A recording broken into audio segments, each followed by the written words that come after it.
nani wa kwanza kwenye mpira ule. Libaseke anachekecha, Libaseke ndani, mtafuta Doumbia, kiko wapi?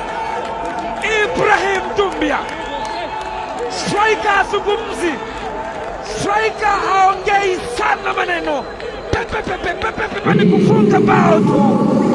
Ibrahim Doumbia Osimhen wa Mali, Osimhen mwingine huyu, tazama alivyopiga kichwa. Wow, Doumbia anasema wivu mtaokuwa ninyi, lakini yeye ni burudani tu. Doumbia kichwa maridadi kabisa katika eneo ambalo halikuwa rahisi kwake, ni bao lake la kwanza.